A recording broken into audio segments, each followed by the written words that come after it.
When I first met Mila, I observed her. She keeps on roaming around along Fields Avenue.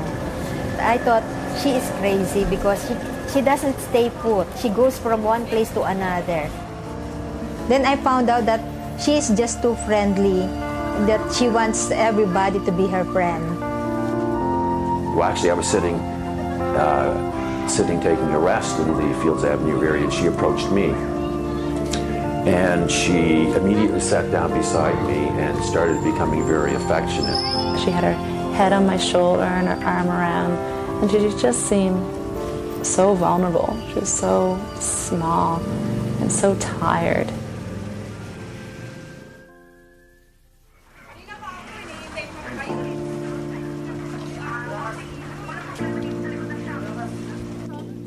Angeles City, the Philippines, once the site of the United States Clark Air Force Base, is now one of the busiest sex tourist destinations in Southeast Asia.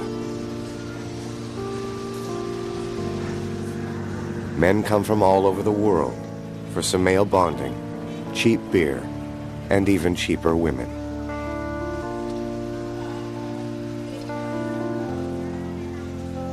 The women they buy are no more than teenagers, impoverished young women trying desperately to survive. The men may be young or old, attractive or not. It's irrelevant. In the Philippines, their money makes them kings.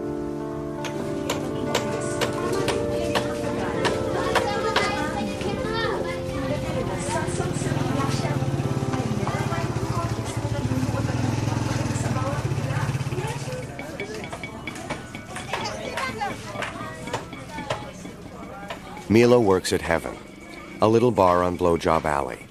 And like thousands of other bar girls in Angeles, Mila lives in tremendous hope that someday one of these foreigners will rescue her.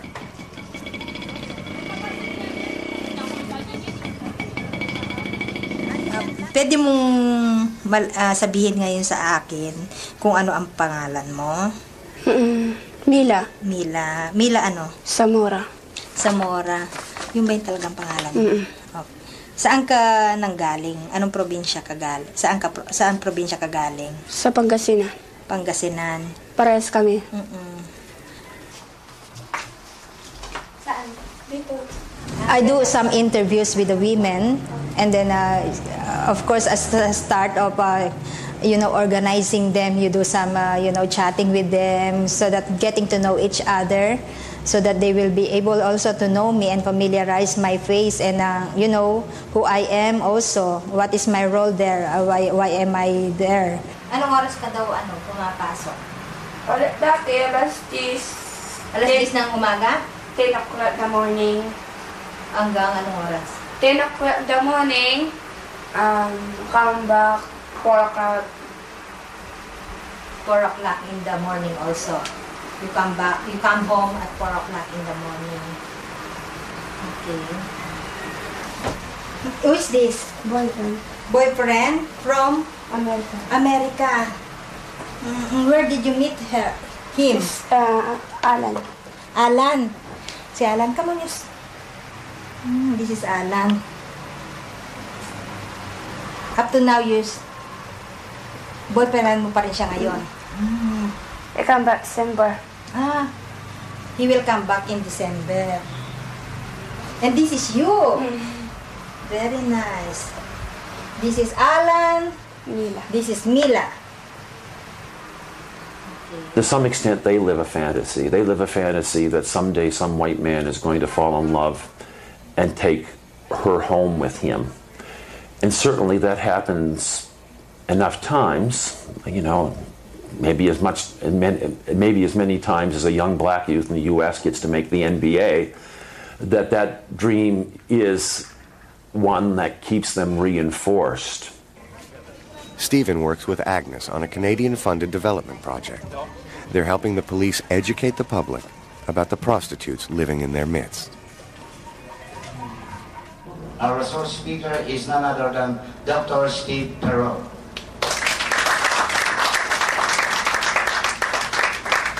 I'm involved in this project, Sex Trade in the Philippines, in Angeles City, in my role as a psychologist at Mount St. Vincent University, and also because I spent 10 years as a police officer in Halifax Regional Police. I think one of the ideas was that in a society like the Philippines, which is still quite hierarchical, it was important to have somebody who would have some credibility with the male police officers, to lend some extra credibility to the project, to provide, I think, maybe a different image of foreign men than they're used to. Also working with Stephen and Agnes are project interns Jessica and Angela. Fresh out of university and full of idealism, they're going to change the world.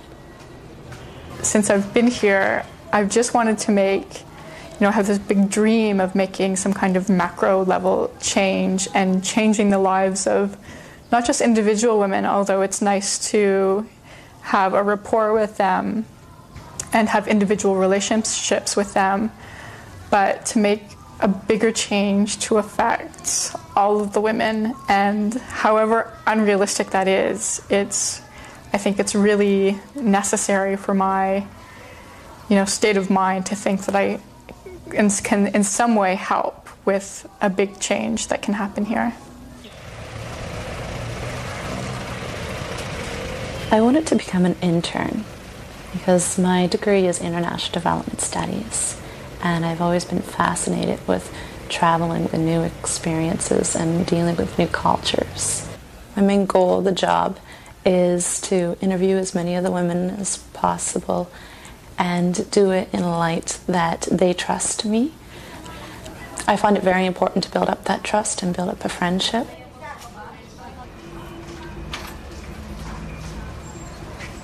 And Angla's takes up about 2 pages.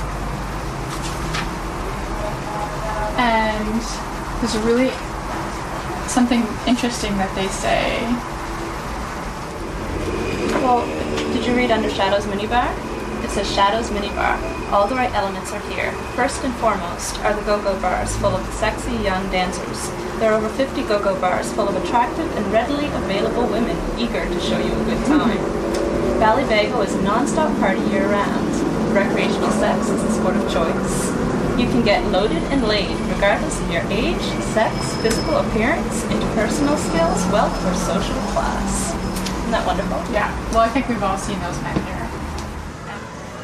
A lot of the customers that I have been able to talk to, I've been very disturbed by talking to them. Very, very sexist ideas, very, very racist ideas. They degrade the woman a lot.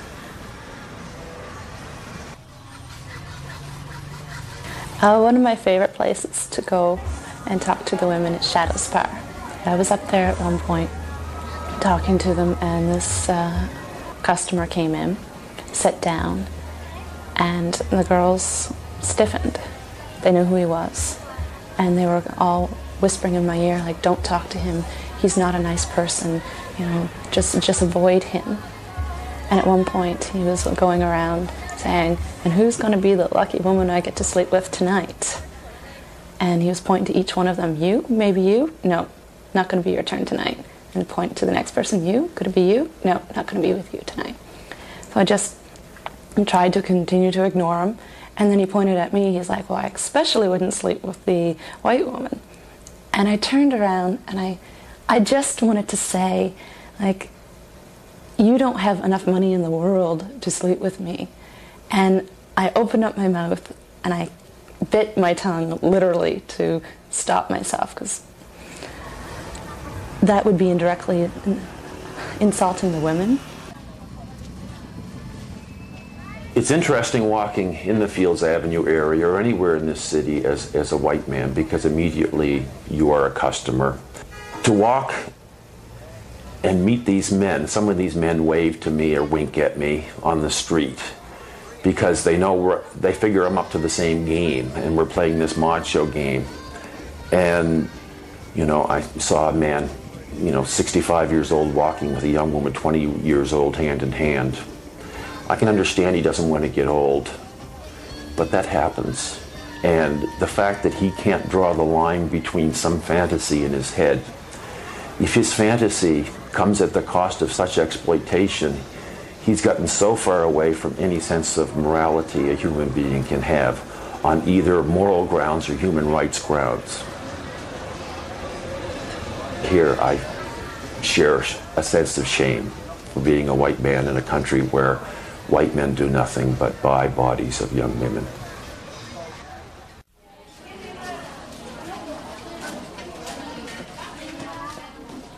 The first time I met Mila, I was walking down East Santos, and she just started walking with me. I was curious. And I see her a couple times a week, and she's so friendly and so loving. Sometimes I'm wondering, like, why is she so friendly? Is it because she doesn't get enough general affection? Is the only affection she's shown connected with people buying sex, and she's not worried about that with me? She knows that it's not going to be an exploitative relationship. When she first met Steve, she was very shy. She wouldn't even look him in the eye. And then she got used to him very quickly and realized, no, he's a friend. Buying sex is not the reason he's here. And now she just loves him. She'll run up and give him a big hug. That's the same as with me. So I think it's connected with the affection is with people that she doesn't have to worry about being exploited against. Meron ka bang na-meet na foreigner na salbahe? Meron ibang aso, ibang mabait, ganun. You know, when she works in the Duke of York, she was forced, even if she's sick, she was forced to go to the customer. Then what happened? Napabagot ako. Napabunot ako. Sabi ng kamo, marunong ka mag-blowjob. Sabi ko, No, sabi ko, I don't like. Sabi niya, boom boom. Inyong ako, nang galaw niya ako. Siya nang nabarfay na ako. Umuwi ako aircon. Namamatay na ako. Sabi niya.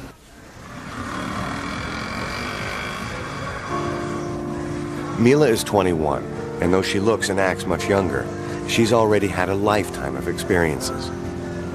At the age of 12, she was sent from the provinces to work in Manila as a housemaid. A few years later, she was recruited, or enticed, as they say here, to work in a factory. The woman who brought her from Manila took her to a bar and then disappeared, leaving her all alone. The woman probably sold her. Mila was only 17. She had no money, and she didn't speak the local language. She's been working in the bars ever since. A maid at 12, a prostitute at 17. It's almost unimaginable. And yet Mila's story is not uncommon.